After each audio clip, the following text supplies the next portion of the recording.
Fala pessoal, Jean Felipe aqui do Aprendiz Moderno e hoje eu vou falar para vocês se valeu a pena ou não ter feito o intercâmbio. Eu morei 2 anos nos Emirados Árabes, eu fiz mestrado lá após ter me formado em São Paulo e posso te dizer que foi uma experiência muito legal, foi bastante diferente ter mudado para um país totalmente diferente do Brasil e foi também a minha primeira vez dentro de um avião, primeira vez que eu viajei para fora do país, que eu viajei de avião de modo geral. Então foi uma experiência assim única, começou de uma maneira única e os 2 anos lá foram provavelmente 2 dos melhores anos que eu já vivi. Então foi uma experiência muito bacana, porém eu vou entrar um pouco mais de detalhes em como eu fui para lá, como funcionou e quais os tipos de intercâmbio que existem, né? Então vou começar pelos tipos de intercâmbio.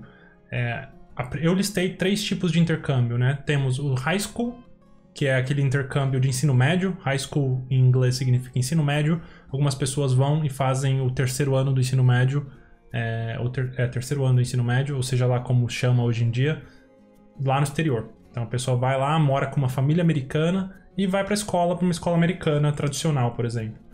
Geralmente essas pessoas são geralmente pais que estão buscando trazer uma experiência diferente para os filhos, mandam os filhos para lá para ter uma experiência mais de amadurecimento, né, de conhecer outras pessoas, de interagir com uma cultura diferente e treinar o inglês, obviamente. Esse é um tipo de intercâmbio. O segundo tipo é a pós-graduação, como eu fiz, o mestrado, né, o doutorado. Existem outros tipos de pós-graduação que duram de 6 a 1 ano, 6 meses a 1 ano. O mestrado geralmente dura 2 anos e o doutorado geralmente duram 4 anos. E esse, né, esse é o segundo tipo de intercâmbio. E por fim nós temos as imersões, né? A gente tem aqueles intercâmbios para a galera falar inglês, mas a gente também tem as imersões, que são grupos, né, que são organizados no Brasil e eles vão o mais famoso, acho que tem um grupo do Brasil que vai para o Vale do Silício, né, onde tem todas aquelas startups. Então eles vão para lá para conhecer as empresas, visitá-las. Eu pessoalmente fui, né, em 2018 visitar o Googleplex lá na Califórnia e foi uma experiência bem bacana. Então é um evento bacana. E eles geralmente são organizados aqui no Brasil, junta-se um grupo e eles viajam em grupo lá para os Estados Unidos. Esses são geralmente os 3 tipos de intercâmbio. Em termos de bolsa, a maioria desses intercâmbios são pagos, né? São 100% pagos. Então você tem que desembolsar um investimento para ter esse tipo de experiência. Os mestrados e os doutorados, como são mais acadêmicos, eles têm bolsas, né? Eu listei 3 tipos de bolsas que eu encontrei. As bolsas governamentais. Acho que o mais famoso é as bolsas que são disponibilizadas pela União Europeia, pelo Erasmus Mundus. Procura lá Erasmus Mundus. Se você tem dúvida e se você não sabe o que significa Erasmus é o nome de um holandês bem famoso. Eu não sei muito do detalhe, eu moro aqui na Holanda, eu descobri recentemente. Erasmus, eu não sei se é Erasmus Mundus ou Erasmus, eu vou deixar o nome do cara aqui. Então tem essa bolsa, né? Tem o site Erasmus Mundus, foi o que eu utilizei para buscar bolsas. Ele tem diversos tipos de programas de mestrado e doutorado, alguns chamados mestrado e doutorado sanduíche, no qual você começa um mestrado no Brasil e você faz um intercâmbio de 1 ou 2 anos, seja mestrado ou doutorado no exterior, com universidades parceiras, é uma possibilidade. Você tem outras bolsas, tem outros, né, governos, como o próprio governo dos Emirados Árabes. Eu lembro que na época eu procurei diversas bolsas, mais de 100 bolsas. Eu listei mais de 100 bolsas para aplicar, inclusive em Taiwan tinha, na China, diversos países, no Japão, eles têm vários tipos de bolsas. E algumas são integrais, outras são parciais e por aí vai, né? Temos as bolsas de universidades. Nos Estados Unidos eles têm várias bolsas, na Europa também. Nos Estados Unidos é mais para americanos, porém na Europa a gente encontra bastante bolsas para estrangeiros, latinos, né? No caso, a galera da América Latina. Então tem bastante bolsa específica. E bolsas de empresas, por exemplo, Santander, eu lembro que era uma que na época que eu apliquei, tinham bolsas para países que falavam língua espanhola. México, se não me engano, Colômbia, eu acho. Eram esses 2 países. Então eles davam uma pequena bolsa para te ajudar, né? E aí depende, algumas são percentual, outras são um valor fixo, né? Alguns $1.000, $2.000 e por aí vai. Então esses são os tipos de bolsas. Eu não vou me aprofundar muito aqui, mas se tiver alguma dúvida sobre como conseguir minha bolsa, estratégias, dicas, deixa um comentário que eu gravo um vídeo só falando sobre como conseguir bolsas de estudo. Sobre a língua, né? A maioria A maioria das pessoas que falam de intercâmbio geralmente pensa naqueles intercâmbios de língua, né? Que você vai praticar, você vai para uma escola de inglês. É bem semelhante ao high school, que eu comentei, o de ensino médio. Porém, em vez de você ir para a escola, você vai para uma escola de inglês. Então você pode ficar... E esses geralmente são mais curtos, 1 a 3 meses, né? Se vale a pena ou não, eu vou entrar um pouquinho mais em detalhes ali mais para frente. Mas esses basicamente são os tipos de intercâmbio que a gente tem, né? Na questão da língua, para mestrado e doutorado, esses que têm bolsas, geralmente eles estão... a língua inglesa é exigida, né, como um requerimento, então você tem que fazer uma prova, como o TOEFL, vou deixar o nome aqui, o TOEFL ou IELTS. Essas são as duas provas mais famosas, né, são provas pagas. Eu não lembro exatamente o valor, vou deixar o valor em algum lugar aqui para vocês verem mais ou menos. Na época que eu apliquei, gerava em torno de 200, 300 dólares, eu não sei quanto vai estar aqui, eu vou até pesquisar. E eram provas que testavam, né, a habilidade de inglês. Eu queria só deixar uma ressalva na qual eu lembro que eu foquei bastante na prova do TOEFL, que era a prova que eu me decidi aplicar. E já te adianto que meu inglês na época era mediano, era relativamente mediano. Eu não falava inglês com nenhuma frequência, eu não conhecia ninguém que falava inglês fluente, né? Eu tinha alguns amigos, obviamente, que falavam, mas a gente não falava em inglês. Então eu comecei a praticar mais assim, hardcore pro inglês quando fui aplicar pro meu mestrado. Então, meu inglês era mediano, era intermediário, eu conseguia ler alguma coisa, conseguia entender alguma coisa, mas não fluentemente. E eu me dediquei simplesmente a estudar a prova do TOEFL. Eu gostaria de deixar uma ressalva que o TOEFL ele não mede o seu nível de inglês. Ele vai medir a sua capacidade em fazer a prova do TOEFL, da mesma forma que o vestibular mede sua capacidade em fazer a prova do vestibular. Existem pessoas extremamente qualificadas que sabem muito sobre vários tópicos, mas não passam no vestibular, simplesmente porque o vestibular está avaliando a sua capacidade de passar no vestibular. Então existem outras habilidades que você tem que aprender. Da mesma forma, o TOEFL, eu treinei por 3 meses seguidos a prova do TOEFL. Então eu fazia uma prova todo dia, até ponto de decorar como funciona a estrutura da prova, quais os tipos de questão. E é uma prova bem quadrada, uma prova americana, e ela é uma prova bem quadradona, ela tem o seu padrãozão lá e fica se repetindo toda vez. Então muda ali, né, obviamente, o contexto, o texto, né, o que está ouvindo, o que está escrevendo, mas a estrutura é a mesma. Então eu cheguei a decorar estruturas de redação, por exemplo. Tem toda uma estrutura que você tem que memorizar. Então é um exercício de memorização relativamente alto. E de vocabulário, então, que também é um vocabulário limitado. Não existe, não precisa saber tudo de inglês para conseguir passar nessa prova. Eu foquei bastante nessa prova, eu tirei uma nota de 110, de 120 pontos, vou deixar aqui na tela o resultado.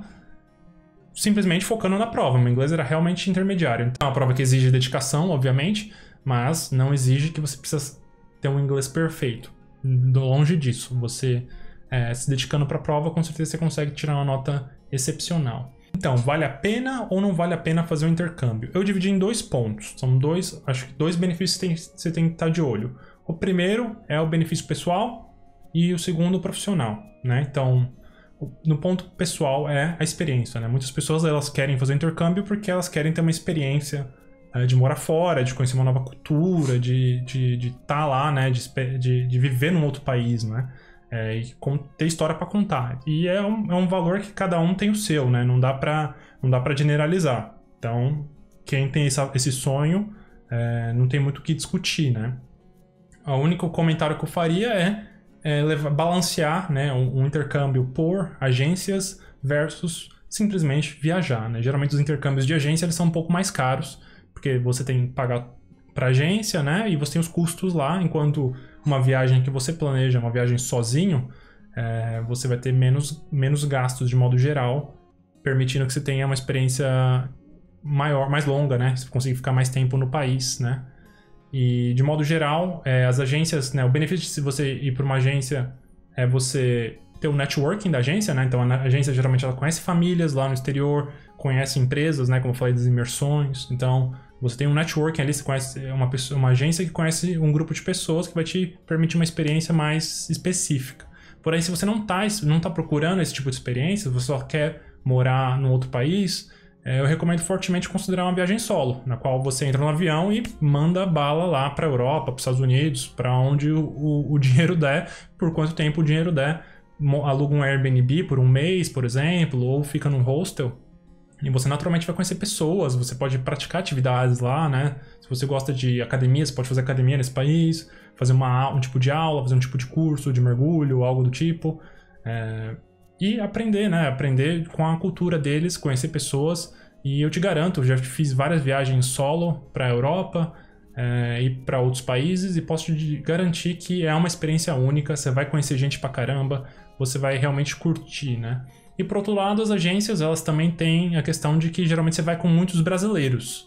E uma das reclamações que eu recebi muito é de pessoas que foram e acabaram ficando nessa rodinha de brasileiros, porque é muito fácil você se acomodar e ficar ali só com aquele grupinho de brasileiros.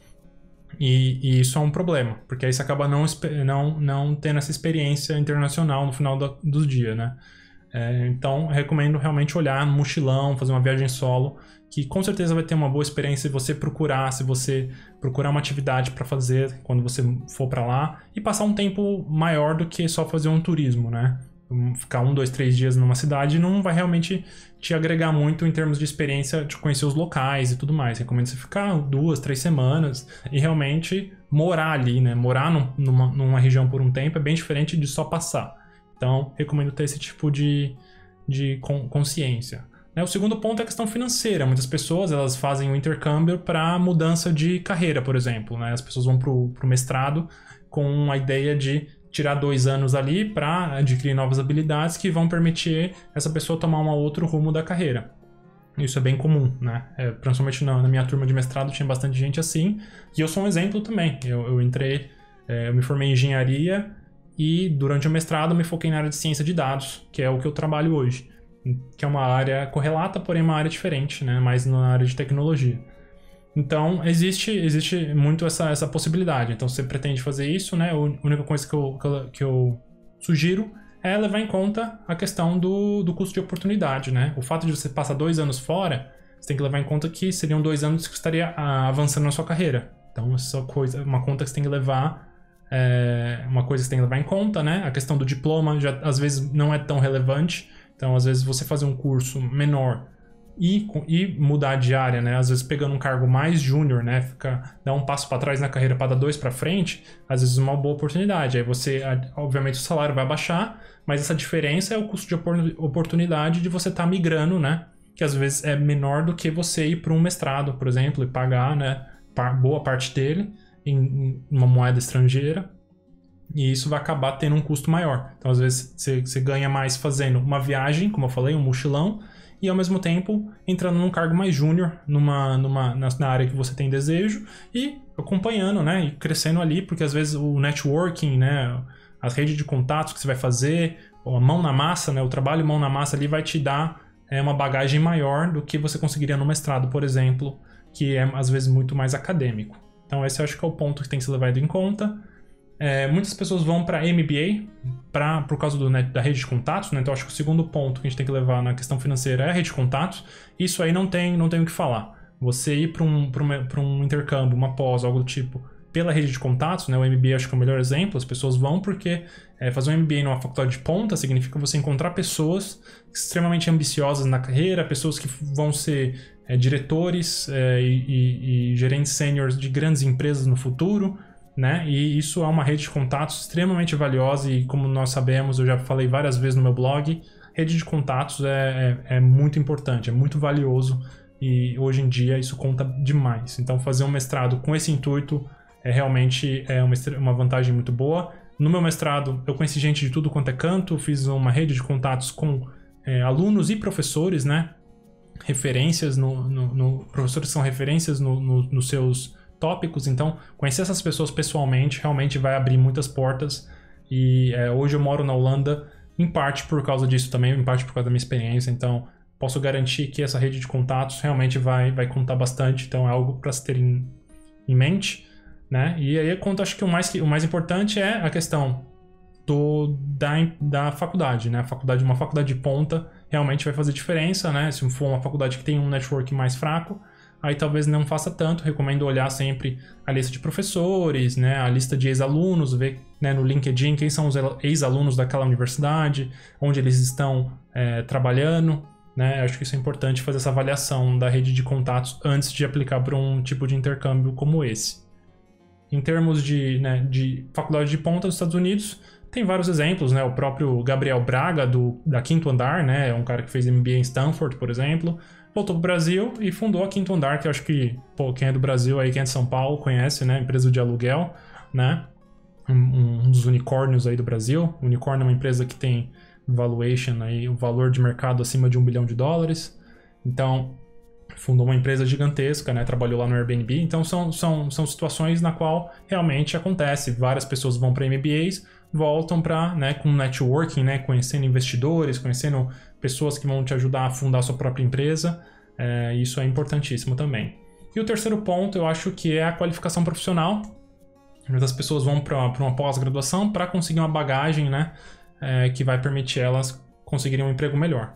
Nem sempre isso funciona, vou te dizer que a rede de contatos às vezes é mais importante, porém se é um assunto mais específico, né, um tópico no qual você vai fazer um curso que poucas pessoas no Brasil conhecem, né, ou fazer um mestrado numa área que é muito específica e você vai acabar competindo com poucas pessoas por vagas de emprego, aí eu acho que vale a pena, porém mapeie as vagas de emprego, a rede de contatos necessária para atingir os recrutadores dessas vagas antes de fazer esse tipo de movimento. Eu acho que cada vez mais os diplomas por diplomas eles não estão valendo tanto, então ter uma rede de contatos às vezes vale mais a pena. Então, se você só pensa em fazer um mestrado pelo diploma, ou uma pós-graduação, pelo conhecimento teórico, eu pensaria duas vezes, né? Olharia se vale realmente a pena fazer esse tipo de movimento, né? Às vezes um curso online ou trabalhar para uma empresa maior, né, para conseguir esse tipo de conhecimento no trabalho, às vezes vale mais a pena do que focar no mestrado, numa pós-graduação. No final, se vale a pena ou não tem fórmula mágica, levar em conta esses pontos que eu falei no vídeo e tomar sua decisão baseada no que você acha melhor para sua carreira, para sua vida pessoal, né? Sempre levando em conta, né, viagem, se você consegue fazer a viagem solo, e isso vai já agregar ao que você precisa, né? Tenha isso em mente. Questão de diploma já não vale tanto só pelo diploma. Foque em rede de contatos, né? Ao contrário, foque em rede de contatos, que às vezes vale muito mais a pena. E, obviamente, uma faculdade de ponta vai com certeza abrir muitas portas. Então, aí eu acho que é uma situação diferente. Tenha isso em mente. Ressalva do inglês. Se você acha, né? Minha opinião pessoal, viajar só para aprender inglês, eu acho que existem mecanismos mais baratos, então não precisamos fazer um intercâmbio para aprender inglês melhor. Existem várias maneiras hoje em dia, ainda mais com as conexões que temos hoje em dia. Basta sair um pouco, né, do seu círculo social, tentar expandir o seu círculo social, conhecer pessoas de outros países, e hoje pela internet é muito, muito fácil. Eu tenho um exemplo de um grande amigo que aprendeu inglês simplesmente jogando videogame e falando com as pessoas de outros servidores lá no exterior, e conseguiu aprender, fez amigos, acabou indo visitá-los, né, no Reino Unido. Então, o intercâmbio ele não é um limitante. Se você não tem recursos hoje para fazer um intercâmbio, existem bolsas e ao mesmo tempo existem outras alternativas. Decida o que é melhor para você. Se curtiu esse vídeo, por favor, deixa o like. Comenta aqui embaixo o que você acha sobre intercâmbio, se você já fez um ou se você tem vontade de fazer um. Se tiver alguma dúvida sobre bolsas, mestrados, só deixar a mensagem para mim, pode mandar um e-mail ou deixar um comentário e eu vou tentar responder. Então é isso aí, pessoal. Até a próxima. Tchau, tchau.